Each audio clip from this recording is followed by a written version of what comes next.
I'll try not to be too long then. No, don't worry. So I appreciate you doing this, mate. No, anytime. Right, so Ash's first question, basically, how's the coaching life been here? Coaching life so far is stressful but exciting. And when I say stressful, it's like having another 40 kids. I already have 3 and I have another 40, but it's a good stress, and you get to see them progress. It's like, they're going primary school, secondary school, college. It's the same with my real kids. All the traveling as well, get to go, you're jumping from the States to Mexico, Abu Dhabi, So everybody thinks that traveling's really great. Mm-hmm. It's not as fun as you think. I'm in one hotel, I'm in a sauna, I'm at the venue, then I come back. Only for like Lonnie or Nath will I do an extended period because they like to get there a little bit early. Other than that, I'm in there 4 days in and out. If you were to start all over again, but in more today's scene MMA, is there anything that you look back on or you do differently if you were to start today? No, you can ask Brad. I took fights I should never have taken, but it made me the character and the coach I am today. I have fought and been main event China, India, Finland, around the world by taking fights that no one else wanted and winning them. Yeah. So I would not change a thing. I could play it smart like kids nowadays, but to then go to UFC and get exposed, I can think of some names off the top of my head that's happened to. You fought a bunch of cans, got to the UFC, great with your 9-0 record, 9 finishes against 9 Brazilians who've had no wins. Mm-hmm. Now you're on a top show, you're not battle tested, and you get messed up. Is there anything that, looking back from your career, let's say if you just come from an older generation that maybe today's fights may not be doing, was there something that you would like to bring in, like some sort of old school mentality or anything like that? Do you know something? There's always space for old school, but you cannot neglect the new stuff that's happening. Yeah. What I dislike is young fighters thinking they don't have to spar. Mm-hmm. Earn that right first. You look at Nathaniel, who's had, 14 fights in the UFC? If you want to spar once a week, you've earned it. When you're a 3-0 amateur and you think you're taking too much damage because you're sparring too much, you're not developing the skill set, it's just not working. That's the one thing I kind of want taken away. I understand it's important though, obviously look after your health and whatnot, but then spar smarter guys. If having wars in the gym, you have the wrong sparring partners. Was that be more of an amateur thing or even pro fight as no, well? Pro fight. Listen, I don't want to name even guys from my gym. They're so like, oh, I don't want to spar this week. I'm fatiguing. You guys don't know what overtraining is. You don't train hard enough.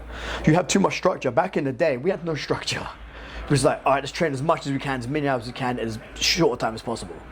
So anything about let's say the British MMA scene, it's on the rise. You always get a new fighter like Lonnie, Nathaniel climbing up the ranks. Is there anything about the British MMA scene today that you would like to see implemented or maybe improve in a way? There's not much you can change because there's so many different gyms. So many different gyms have so many different ways of coaching fighters. Our gym, we follow the American Top Team training program. Lots of live in the morning, lots of drilling in the evening. And I feel that American Top Team, I think I've had the most UFC champions. Mm-hmm. And I feel that works. But some gyms do it differently. It's whatever suits you. Would you, as a coach here, how do you deal with so much talent here? You've got so many great fights from Cage Warriors to UFC and you're bouncing around one from the other, inspiring. How do you manage all these big personalities and because work none of them are bigger than the gym. Mm-hmm. And you bring them down to that level straight away. When it's their time to focus and it's their time because they've got a fight coming up, I give them as much energy as I possibly can. But when you don't have a fight, you don't exist to me. I know this amateur who you don't know has got a fight and I'm putting priority over him. You're not here to train. You're not here to go live. He's the priority now. Once you keep that in check and they realize that, I think they appreciate it as well. What's the best part about being a coach here, would you say? The best part about being a coach? I don't know, I just love it. You imagine, my career started in 2003 was my first fight.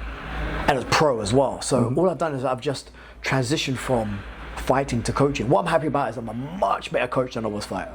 Yeah. I'm happy. Most people get upset with it. I'm like, oh no, I've excelled now.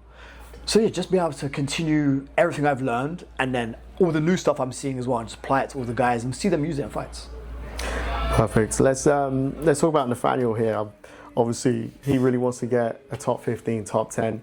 He's come a long way of so many fights, but it's always been more, it's just not happening with getting the ranked opponent. Do you think there's something that the UFC is not doing? Is he just not getting the attention that he should be getting? What do you think is the deal with that, really? I have no clue what's up with Nathan in the UFC. I generally don't know. If I was to put my finger on it, I think it's because he doesn't fight in America enough.